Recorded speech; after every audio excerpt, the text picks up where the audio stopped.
muita honra que eu recebo aqui em casa com o Chicão Trofani, o nosso programa de televisão que é único na internet, em todas as plataformas, Facebook Mundo, YouTube, Instagram, Stories, todos os dias. Eu recebo um grande amigo meu, Luiz Augusto Lara, um político que tem entre vereador e deputado estadual 30 anos de mandato. E foi vítima da maior injustiça política dos últimos anos no Rio Grande do Sul. Foi cassado, sem nenhuma prova contra ele. Cassado. Luiz Augusto Lara, um cara que está acima do seu próprio nome, da sua própria honra, dignidade, desde ter sido um secretário do turismo de Germano Rigoto, né? Do nosso querido Germano Rigoto, um cara que fez muito pelo turismo, pelo Rio Grande do Sul. Esse foi um absurdo, pegou a imprensa perplexa. Falaram, o que ocasionou esse fragmento em você, extremamente dolorido, ser cassado de uma forma injusta, onde você me disse que o cara que armou a cassação pegou o teu lugar. Isso é uma coisa inexplicável, sabe? Onde é que está a nossa justiça, o nosso direito? Nós estamos em 2022, o mundo caminhou assim, o Putin invadiu a Ucrânia, tu vê o Putin hoje, não pode sair de casa. No mundo inteiro, isso não para da humanidade. Como é que tu explica essa tua cassação? Querido, uma honra receber a tua visita aqui, sabe? Eu tenho na minha casa um amigo que eu tenho ao lado de muitos anos, e que é a tua explicação pura e simples. Querido Chicão, obrigado pela solidariedade. Quero agradecer, aproveitar o teu programa para agradecer assim, as milhares, né, de mensagens que recebi, de apoio, de solidariedade. Como tu disse, são 30 anos de vida pública, nunca tive um processo na minha vida. Fui 3 vezes secretário de Estado, nunca tive um apontamento, uma glosa do Tribunal de Contas, as contas sempre aprovadas. Fui presidente da Assembleia Legislativa, na minha gestão extinguimos a aposentadoria dos deputados. No Rio Grande do Sul, o deputado se aposenta pelo INSS, não existe mais aqui aposentadoria especial, mas fizemos isso em nome de uma reforma que o Estado precisava que fosse feita, né? Muitos penduricalhos, muitas distorções, e hoje nós estamos vendo o Estado retomar o rumo do desenvolvimento. E nesse momento que nós estamos vivendo no Brasil, fica muito claro, né, a judicialização da política e a politização da justiça. Basta ver que o Lula, com tudo que roubou, com todo o dinheiro que teve que devolver, está apto a concorrer e liberado da cadeia. E líder das pesquisas. E no meu caso, está aí, para quem quiser ver, é aberto esse processo.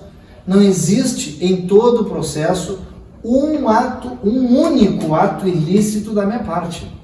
Se perguntasse, não, mas o que o Lara fez de errado que ocasionou a cassação do seu mandato e a inelegibilidade dele? Aonde foi o ato ilícito que ele cometeu? Nenhum, não existe escrito no processo um ato ilícito. O que existe é a acusação de que o prefeito de Bagé teria adiantado parcela do 13º no final de setembro de 2018, ano da eleição, e que isso teria me favorecido eleitoralmente. Bom, em primeiro lugar, Bagé, ao longo desses 8 mandatos que tive pela cidade, ao longo de 30 anos, me conhece e, portanto, eu faço lá uma média de 20 mil votos a cada eleição. Segundo lugar, fora de Bagé, eu tenho feito, ao longo desses anos, 40 mil votos. Então, assim, os votos de Bagé, mesmo que eu não fizesse nenhum voto, ainda assim eu seria deputado, um dos mais votados da Assembleia. Não influenciar. Bom, aí pergunta, mas como isso pode? Da onde que se originou? Esse processo originou, né, através da bancada do partido, do PSOL, né, que buscava a cadeira, nossa cadeira de deputado estadual, do PTB para o partido PSOL. E junto com integrantes do PT, né, que diferente de mim, né, integrantes do PT de Bagé e do Brasil enriqueceram na política, e todo mundo sabe que ninguém enriquece na política a não ser roubando, e a minha vida está aí. Agora cheguei na frente da tua casa, o meu carro está ali, um carro 2011 com 600 mil quilômetros rodados. É o meu carro que eu tenho desde 2011. 600 mil quilômetros rodados. 600 mil quilômetros rodados. Então, a minha vida pública nunca teve uma mácula, nunca teve um processo. Ah, não, mas tivesse um processo de trânsito onde uma batida de carro, nunca tive. Tivesse um processo que tivesse que devolver dinheiro do empenho mal feito, nunca tive. Este foi o primeiro processo em que, mesmo não tendo um ato ilícito, um único ato ilícito cometido pela minha parte, eu fui condenado a perder o mandato pelo relator, então, Alexandre de Moraes. Quem é que pode falar de maneira mais técnica, né, sobre esse assunto? Aonde as pessoas podem buscar essa informação? Por exemplo, desembargador Carlos Eduardo Thompson Flores, que votou a meu favor aqui no Rio Grande do Sul, afastando qualquer tipo de penalidade, inegibilidade e cassação. Desembargador Vilarinho, que foi na época o relator do processo aqui no Rio Grande do Sul, que também afastou no seu relatório qualquer tipo de ilicitude da minha parte e era no momento o corregedor do Tribunal Regional Eleitoral. Desembargador Maffini. Pois bem, ao recorrer à Corte do Tribunal Superior Eleitoral, meu processo cai na mão do ministro Alexandre de Moraes. Eu quero lembrar que o STF, dos 11 ministros, 9 deles foram nomeados ou pela Dilma ou pelo Lula. Dos 11 ministros lá da Corte Suprema, somente um ministro é juiz. Os demais, indicações políticas que foram, como no caso aí, assessor da bancada do PT na Câmara Federal, né, indicados, né, políticos porque eram amigos, né, do presidente Lula. Então, nesse momento, o que nós estamos vendo, que é a politização da justiça no Brasil, quando cai nas mãos do Alexandre de Moraes, determinado dia, às 15 horas, o meu irmão faz uma fotografia, que é prefeito de Bagé, uma fotografia com o presidente Jair Bolsonaro no meio, ele do outro lado, e do outro lado, o arqui-rival de Alexandre de Moraes, que além do presidente Jair Bolsonaro, chama-se Roberto Jefferson, até então presidente do meu partido. Isso às 15 horas. Horas depois é publicada um acordo, uma decisão monocrática, contrariando aqui o que o ilustre desembargador Thompson Flores, Maffini, corregedor do TRE aqui, Vilarinho, afastam qualquer tipo de penalidade, como cassação e perda de mandato. Ele faz uma decisão monocrática dizendo que eu deveria ser afastado e o meu irmão, prefeito de Bagé, tornado inelegível. Por quê? Porque esta fotografia que foi publicada coloca ali nas redes do Roberto Jefferson, que é o maior inimigo e hoje está em prisão domiciliar por cometer um crime que não está previsto no Código Penal, milícia digital. Isso não está no Código Penal, não existe milícia digital tipificado. Existe sim calúnia, injúria, difamação, mas milícia digital não existe tipificação no Código Penal. Pois horas depois acontece essa decisão monocrática. Bom, nós estamos vendo que há sim uma perseguição às bases do presidente Jair Bolsonaro.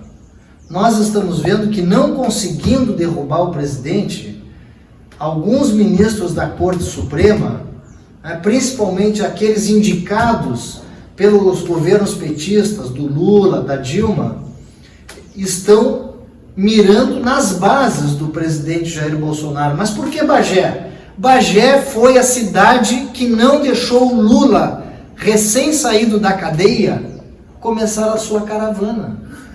Nós lá em Bagé colocamos tratores, cavalos, e lá ele não começou a caravana, e depois dali começou em cascata em todas as outras cidades, impedindo que o Lula, criminoso, que devolveu dinheiro, teve que devolver aos cofres públicos de corrupção.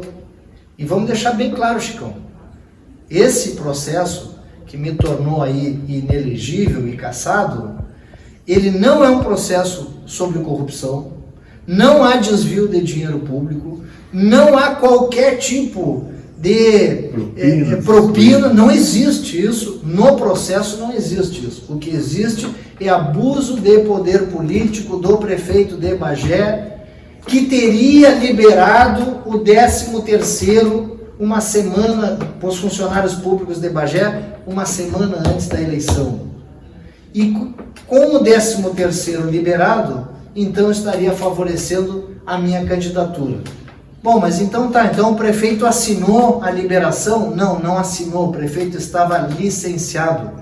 Quem assinou essa liberação de 13º, que todos os anos acontece nesse período do ano, de parte do 13º, foi o vice-prefeito. Bom, mas o que diz o vice-prefeito? Não sei, ele não foi chamado ao processo. Ele não foi chamado ao processo. A pessoa que assinou o tal ato que teria me beneficiado, não foi chamado ao processo.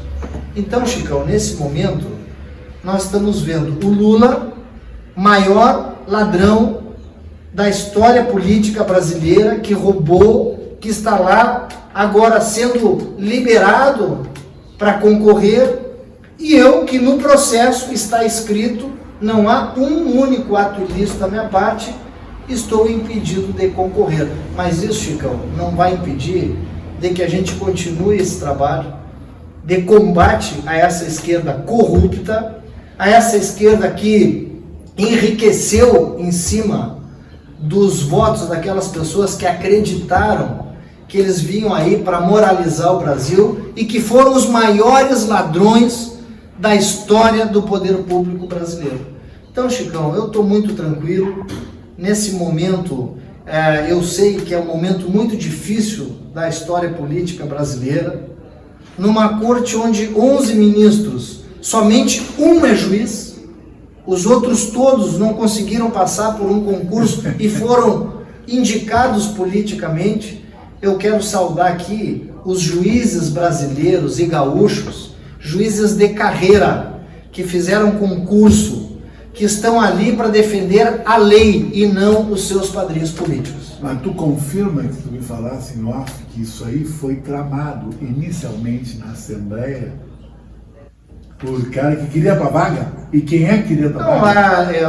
Na verdade, tá claro, tá lá no processo. Esse processo iniciou com a bancada do PSOL, que pedia já desde o início, e depois levou até o Ministério Público Federal. Quero deixar muito claro, não é o Ministério Público Estadual. Aqui o Ministério Público Estadual tem uma retidão. Quero aqui salientar na figura do Marcelo Dornelles, do Fabiano Dalazen, pessoas retas, probas, que não deixam a politicagem entrar, né?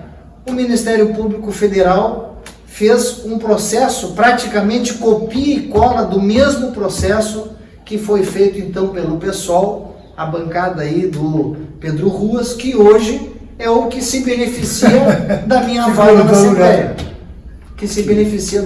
Assembleia. Mas não adianta o tapetão, porque em outubro tem eleições.